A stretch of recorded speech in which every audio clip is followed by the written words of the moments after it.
भाजपा प्रदेश कार्यालय में लौह पुरुष सरदार वल्लभ भाई पटेल की 150वीं जयंती पर भारत माता और सरदार पटेल के चित्र पर पुष्पांजलि अर्पित की गई। कार्यकर्ताओं को संबोधित करते हुए मुख्यमंत्री ने कहा कि समाधान की योजना सरल है, लेकिन अमल करना कठिन। नेहरू और कांग्रेस की गलतियों को सुधारने की उन्होंने बहुत कोशिश की थी। नेहरू को बताया था कि क्या क्या गलतियां हैं, लेकिन उन्होंने ध्यान नहीं दिया। मोदी सरकार ने सरदार पटेल के सपनों को साकार किया, एक चींटी भी नहीं मरी और हमारा भव्य मंदिर अयोध्या बनकर तैयार हो गया।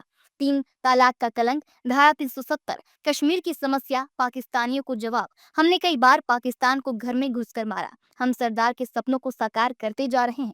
आगे मुख्यमंत्री ने कहा कि सरदार पटेल की 150वीं जयंती पर प्रधानमंत्री नरेंद्र मोदी ने केवड़िया धाम से लगाकर पूरे देश के अंदर सरदार पटेल जी के योगदान को याद किया। सरदार पटेल के इस योगदान को लेकर प्रधानमंत्री जी ने जो बात रखी, मैं उनका धन्यवाद देना चाहूंगा, जिनके कारण सरदार वल्लभ भाई पटेल के योगदान का देश स्मरण कर रहा है।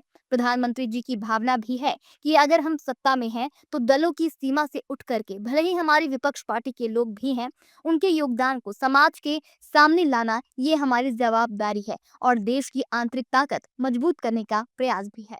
जब राजा महाराजाओं से विलीनीकरण कराते हुए वर्तमान के भारत का नक्शा बनाया है, उनने अंग्रेजों के लिए सार्वभौम सत्ता लिखा है। एक शब्द जो लिखा था वो सार्वभौम, अंग्रेज सीधा सीधा न लिखते थे कि पूरी दुनिया में जिनका राज था, तो इसलिए वो सार्वभौम सत्ता मान लो।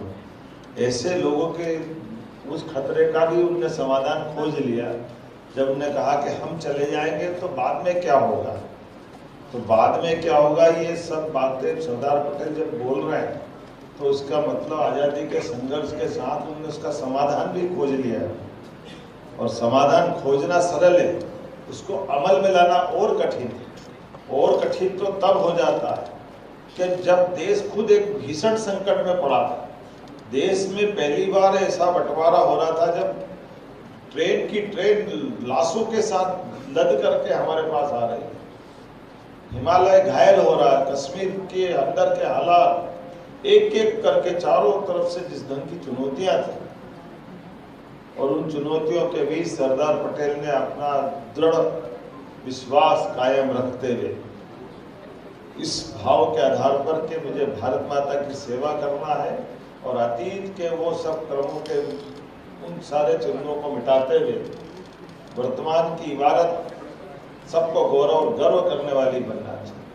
सरदार पटेल की 150वीं जयंती के अवसर पर आज हमारे यशस्वी प्रधानमंत्री ने केवड़िया धाम से लगाकर पूरे देश के अंदर सरदार पटेल के योगदान को याद रखा। मेरी अपनी ओर से सरदार पटेल के उस योगदान को लेकर के प्रधानमंत्री ने जो बात रखी, मैं प्रधानमंत्री जी को बधाई देना चाहूँगा, जिनके कारण से सरदार पटेल के उस पूरे योगदान को देश स्मरण कर रहा है। और ये माननीय प्रधानमंत्री जी की भावना भी है कि हम अगर सत्ता में हैं तो दलों की सीमा से उठ करके, भले ही हमारी विपक्षी पार्टी के लोग भी हैं, उनके योगदान को समाज के सामने लाना ये हमारी जवाबदारी भी है और देश की आंतरिक ताकत को मजबूत करने का प्रयास भी है। इस अवसर पर मैं भारतीय जनता पार्टी के हमारे प्रदेश अध्यक्ष माननीय हेमंत खंडेलवाल जी, माननीय विधायक, हमारी अपनी इस पार्टी के इस गौरवशाली पक्ष को लाने के लिए आज प्रदेश कार्यालय में जो आयोजन किया, मैं उनको बधाई देना चाहता हूँ। मेरी अपनी ओर से बहुत बहुत बधाई।